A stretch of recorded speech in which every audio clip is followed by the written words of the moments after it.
Hey everyone, Constant Canadian here, back with another video, and today we're going to be doing a post-hotfix review of the Guardian Takedown. The Guardian Takedown was quite disastrous at launch, however with the Tuesday hotfix, this week Gearbox actually significantly lowered the health of the mob type enemies, which took the new raid from being near impossible and made it to be just a challenge. So I feel now is the best time to review it for anyone hesitant on even bothering with it again. Starting our review off with the pros of the Guardian Takedown, the bosses. The bosses in this takedown, regardless of the immune phases, are a lot of fun. They may seem overly bullet spongy at times, but quite frankly, if they didn't, they would probably be too easy. But honestly, these bosses are incredibly fun. They have super unique immune phases that give you something to do while you wait to be able to damage them again, which is something that I praised in my previous video this week. And even with their bullet sponginess, the battles are so high paced that I never found myself feeling bored during any of the two boss battles. The fact that these bosses feel so good makes me really wish that Gearbox would dedicate some time to making standalone raid bosses, because if they feel anywhere as good as these bosses do, they will be some really enjoyable endgame content.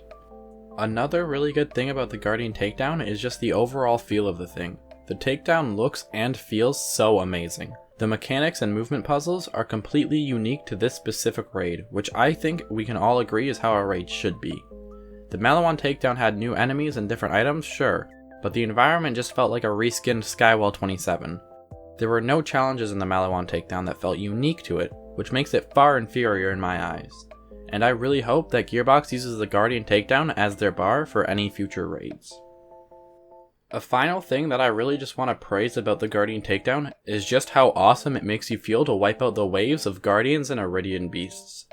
This is something that Borderlands 3 has done better in general compared to the other three games, but just the feeling of defeating the seemingly never-ending hordes of Guardians and accompanying beasts makes you feel like a hero in an action movie, which I know is not the most important thing about a raid, but I feel that's a great sign that a raid is at a great difficulty level. That said, the challenge can be a pretty difficult one to overcome, but it also makes you just feel that much better when you finally do get to final boss and give him a nice ass kicking. While the Guardian Takedown has lots of things going for it, there are quite a few things that are frustrating about it, and a few things that might be off-putting for a lot of players. As is the case with all of the endgame content in Borderlands 3, the Guardian Takedown requires very specific loot to complete it on Mayhem 10. This means that just getting to the point of beating the Guardian Takedown on Mayhem 10 could take several days, if not weeks of farming. This is not so much a problem with specifically the Takedown, but more a problem with Borderlands 3's endgame in general.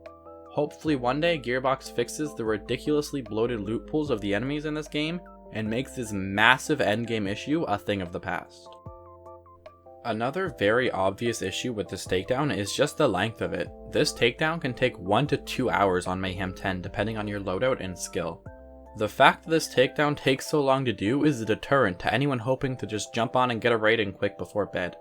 This issue will probably sort itself out as the player base progresses and gets better and better gear and builds. As of right now, however, this raid just takes such a significant amount of time that it just doesn't feel very worth it at the end. If Gearbox reduced the amount of enemies required to progress in the beginning and middle areas of the raid, it would cut down the time of the raid significantly, although like I said before, as the game gets better and better gear, this raid will start to take less and less time. The last bad part of the raid I wanted to talk about today is the loot. I talked about this in my video earlier this week as well, but the loot is just so underwhelming. Not even to mention the drop rates of the loot in this raid, world drops included, just feels so painfully low. This, combined with the length of the raid, makes the raid feel almost pointless aside from anything but an endgame challenge.